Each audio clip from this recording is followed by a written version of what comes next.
Zonja dhe zotrin, përshëndetje të dashur miq që na ndiqni drejt për drejt në kanalin Monitor TV. Jam sot këtu me ju edhe pse në fakt nuk doja më të prek të temën, sepse nuk dua që të prek dhimbjen e familjes Kelmendi, humbjen e djalit të tyre më të vogël, Eldionit, dritës së syve të tyre, por videot e fundit, emisionet e fundit realisht dhe reagimet e fundit që vinë nga familja Kelmendi për të kërkuar qetësinë, ndoshta duke i publikuar do t'ju ndihmojmë që të gjithë njerëzit të vëdisohen edhe mediat të ndalojnë së bëri emisione dhe së pyeturi pyetje skandaloze. Më vjen shumë keq që nga mediat shqiptare në këto ditë të dhimbshme dhe nga komentet e shqiptarëve lexova që Gjesti nuk e përqafoi Eglin, Gjesti nuk i foli Eglit, edhe raste të këtilla dhe sidomos pyetje nga moderatorët. Familja Kelmendi në dhimbjen që e kishte dhe në dhimbjen që e ka, është mjaft e durueshme, është shumë e respektueshme dhe është mjaft e guximshme. Gjesti i respektoi të gjithë, Gjesti i nderoi të gjithë dhe i falenderoi të gjithë në një farë mënyre shpirtërisht që ishin pjesë e dhimbjes së tyre dhe që i ngushëlluan sadopak, sepse është një dhimbje që nuk do të kalon asnjëherë. Është e turpshme që të bëhen emisione dhe të flitet ja dha dorën, si ja dha dorën, e përqafoi se përqafoi në ditët kur kësaj familjes i digjet shpirti, i digjet zemra me humbjen e djalit të tyre. Dhe pikërisht, duke mos u ndaluar, duke vazhduar, duke komentuar ngjarje të këtilla që janë shumë të dhimbshme për të gjithë shoqërinë, sepse në këtë familje nuk është prekur vetëm familja Kelmendi, por janë hapur shumë plak të shumë nënave shqiptare të cilat kanë humbur fëmijët e tyre fatkeqësisht nga ky fenomen i keq, nga motori.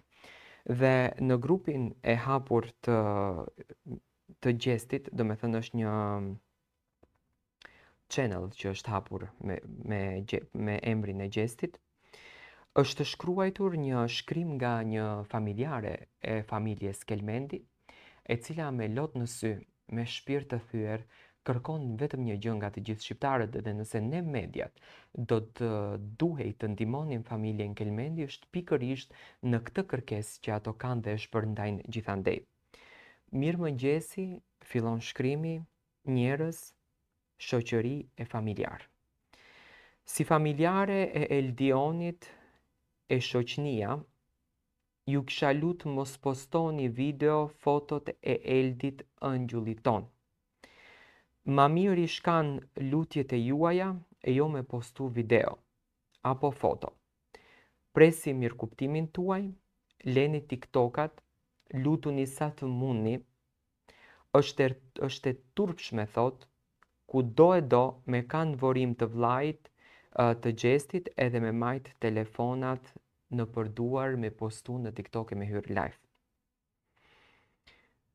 Me hyp në përvareza, vetëm të bëj një fotografi. Tjera duhet me pas shpirt për me baki dëgja.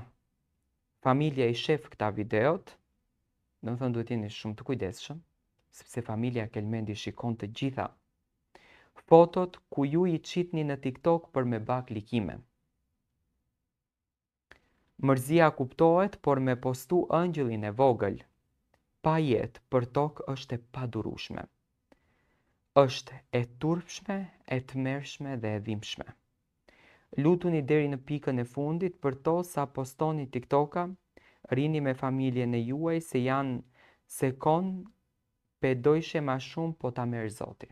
Me thënë kë do thot më shumë, atë ta merr Zoti dhe realisht fatkeqësisht ky është ligji i jetës. Gjithmonë ne kemi humbur njerëzit që kemi dashur më së shumti. Sot janë e nesër s'janë.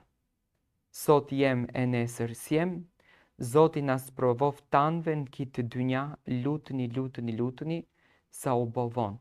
Pres mirëkuptimin e falemderit për ngushëllimet, inshallah në lule të xhenetit, qoftë banori i xhenetit, amin. Inshallah është banori i xhenetit edhe pse ai drit i bukur, ai shpirt i pastër me patjetër që është banori i xhenetit.